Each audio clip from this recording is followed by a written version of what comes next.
ከተራራው ላይ ክፍል አንድ። አሰላሙ አለይኩም ወራህመቱላሂ ወበረካቱ። ውድና የተከበራችሁ የአብዱ ቲዩብ ፋሚሊያንስ እንዴት ናችሁ? እስኪ ለዛሬ አዲስ አስተማሪ ይሆናል ብዬ ያሰብኩትን ከተራራው ላይ በሚል ርዕስ ውስጥ ያገኘሁትን አስተማሪ ጽሑፍ ላንብብላችሁ። ከተራራው ላይ ክፍል አንድ። ፉአድና ሙና በበዳዮች ላይ ወይ ፍረድ ወይ ውረድ ብለን ስናነባ ምነው የፍርድ ክንድ የእነሱን ቤት ትቶ ከጎጃችን ገባ? ለምን ዛቱብኝ ነው ይላል። ምሽቱ ዝናባማ ነው። የመብረቅ ድምፅ እየተደጋገመ ይሰማል። ተራራውን ተደግፋ እንደ ነገሩ በተቀለሰችው ጠባቧ የጭቃ ቤታችን በር በኩል ከላይ እየተንደረደረ የሚመጣው ጎርፍ ለመግባት ይታገላል። ታላቅ እህቴ በበሩ ስር ለመግባት የሚታገለውን ጎርፍ ሁሌም ለዚህ ተግባር በምንጠቀምበት ያደፈ ብርድ ልብስ አፍና ውጭ ለማስቀረት ትሞክራለች። ብርድ ልብሱን አልፎ የሚገባውን በመወልወያው ታደርቃለች። እኔ በጣራ በኩል እየተንጠበጠበ ከህመምተኛ አባቴ ፍራሽ ትይዩ የሚወርደውን ውሃ ከአባቴ ለመከላከል መዘፍዘፊያ ይዤ ቆሜያለሁ። እናታችን ምድጃው ላይ ለራታችን በቆሎ እየጠበሰች የዛሬውስ ልዩ ነው አለች። ሰውነቷ ተንዘፈዘፈ። እንዲህ በቀላሉ የሚቆምም አይመስልም። በቃ ኤንቱ ወተፈሽ ታዩ። አንደኛው ሲገባ ሞልወል ይሻላል። አንደኛውን ሲገባ ሞልወል ይሻላል። የያዝኩት መዘፍዘፊያ ወደ መሙላቱ ደርሶ ነበር። እንቲሳር በታዘዘችው መሰረት በሩን ወትፋ መዘፍዘፊያ ልትቀይርልኝ መጣች። አባቴ ፈገግ ለማለት እየሞከረ አይኑን እኛ ላይ ጥሎ በደከመ ፊት ሁኔታችንን ይታዘባል። ጥቂት ቆይቶ ዝናቡ ማባራት ጀመረ።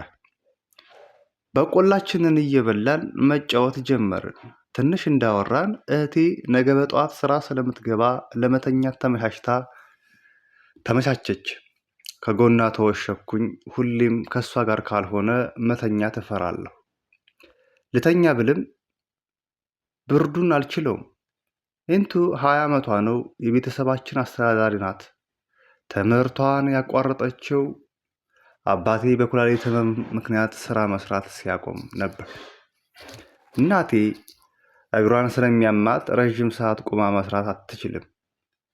በዚህ ምክንያት በሻጭነት የተቀጠረችባቸው ሱቆች ሁሉም ከወር በላይ አልቆየችም፣ ያባርሯታል። ያላት አማራጭ ቤት ተቀምጣ አባቴን በማስታመም ሆነ። ኢንቱ ደግሞ የዕለት ጉርሳችንን እና የአባታችን ሕክምና ወጪ ለመሸፈን ስትል ትምህርቷን አቋርጣ 22 ማዞሪያ አካባቢ በሚገኝ አንድ ቡቲክ ውስጥ በሻጭነት ተቀጠረች። ቆንጆ ስለሆነች ስራ ለማግኘት አልተቸገረችም። የአባቴ ኩላሊት ንቅለ ተከላ ያስፈልገዋል ቢባልም ወጪው በእኛ አቅም የሚደፈር ስላልሆነ ምንም እንዳልተፈጠረ ሁሉ አንዳንድ የሚታዘዙለትን መድኃኒቶች ብቻ እየወሰደ ለረጅም ጊዜ ቆይተናል። አባቴ ለእርሱ በሚገዛ መድኃኒት ሳቢያ እኛ ጾማችንን ማደራችንን ከህመሙ በላይ ያንገበግበዋል። ሁሌም እንባ እየተናነቀው አግኝቶ እንደማጣት ያለ ክፉ ቅጣት የለም ይላል። ሳይታመም በፊት የመኪና ደላላ ነበር። አየር ጤና ላይ ትልቅ ቤት ተከራይተን እንኖር ነበር። በሂደት የቤት ክራይ እንኳን የምንከፍለው ስናጣ ከምንኖርበት ቤት ለቀን አሁን ያለንባት እንደሳሳ ባለ አንድ ክፍል ጎጆ በአነስተኛ ብር ተከራይተን እኔ ትምህርቴን አቋርጬ ስራ ለመስራት ብፈልግም ኤንቱ አልፈቀደችልኝም። በራሷ መመልከት ያልቻለችውን ስኬት በእኔ ህይወት ውስጥ ለመመልከት ስለምትጓጓ በህይወቴ በርትቼ ወደ ፊት በደንብ ላግዛቸው እንደምችል ትሰብከኛለች። እኔም እማራለሁ። ሆዴ ቢጮህም፣ ራሴ ቢበጠበጥም፣ ልብሴ ቢንቦጫጨቅም እማራለሁ። በጩኸቱም በማቅለሽለሹም ታጅቤ ኤንቱ የነገረችኝን ስኬት እያሰብኩ በተስፋ ወደ ትምህርት ቤት እሄዳለሁ። እናቴ ድሮ ተከብራ ስትኖር የምታውቃቸው ጓደኞቿ የድግስ ስራ ሲኖርና የልብስ አጠባ ስራ ሲያገኙላት እየሄደች ትሰራለች። የአንፎ ተራራን ተደግፋ ከተቀለሰችው ጎጇችን የማይወጣው ህመምተኛው አባቴ ብቻ ነው። አሁን ከሕክምናው ተስፋ ቆርጧል። በደህናው ጊዜ ኩላሊቱን ለማሳጠብ ሆስፒታል ይመላለስ ነበር። እጅ ሲያጥረው፣ አብረውት የበሉ ጓደኞቹ ሲከዱት፣ ዘመድ ሲሸሸን ተስፋ ቆረጠ። ከፈለገ ይውሰደኝ እንጂ ከዚህ በላይ ሸክም አልሆንም ብሎ ሕክምናውን ተወ። ትላንት የነበረበትን ሲያስታውስ ንዴት ንዴት ይለዋል። ከህመሙ በላይ እሱ ሳይጎዳው አልቀረም። ከኢንቱ ጎን ተኝቼ እንቅልፍ ሊወስደኝ ሲጀማምረኝ የማቃሰት ድምፅ ሰማሁ። ኢንቱ ተስፈንጥራ ተነሳች። እንቅልፌ ብን ብሎ ጠፋ። ወደ አባቴ ፍራሽ ስዞር እናቴ ስታለቅስ ተመለከትኩ። አባቴ ነፍስ ግቢ ነፍስ ውጪ ሆኖበት እግሮቹን ያፋትጋል። አባ አባ አባዬ! ኢንቱ ከአባቴ ፊት ለፊት ተደፍታ ታነባለች። እኔ ደዝዣለሁ። ከጀርባቸው ቆሜ ፍዝዝ ብዬ እመለከታለሁ። ብዥ ብሎብኛል። የኢንቱና የእናቴ ለቅሶ ድምፅ ጎልቶ ይሰማል።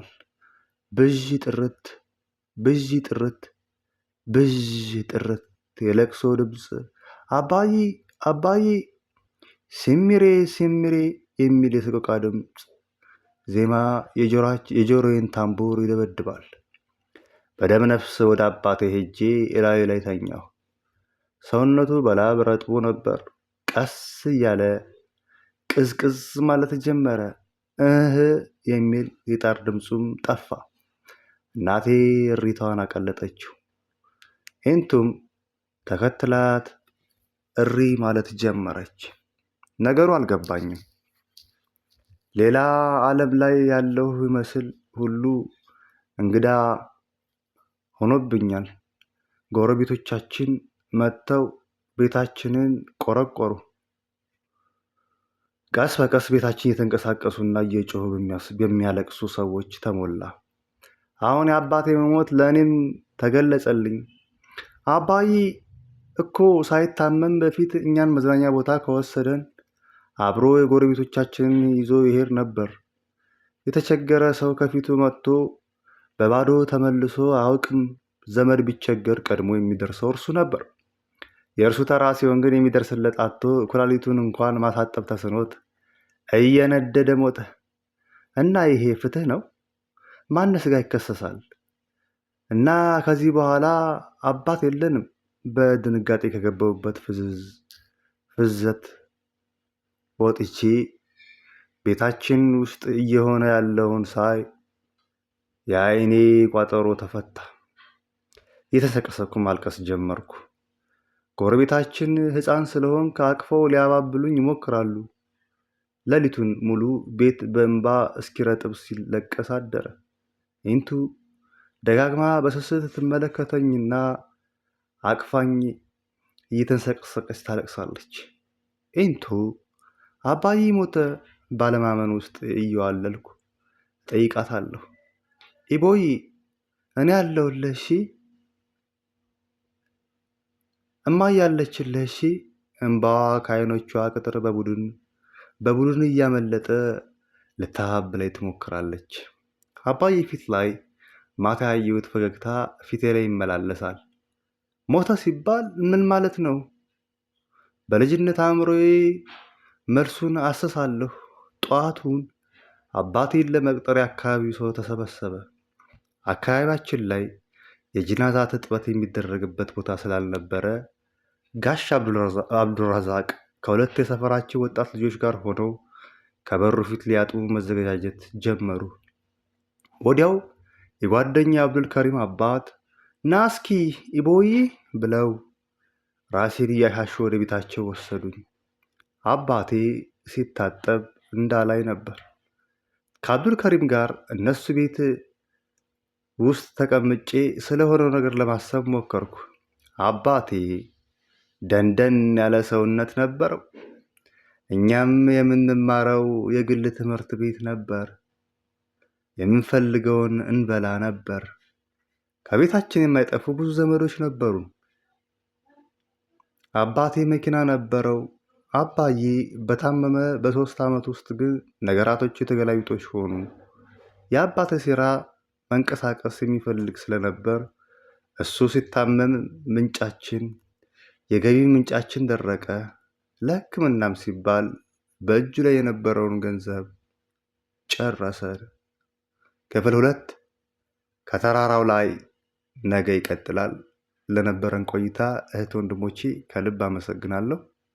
መልካም ቀን፣ ምናልባትም ደግሞ ምሽት ከሆነ መልካም ምሽት ለሁላችን ላለሁ ባይ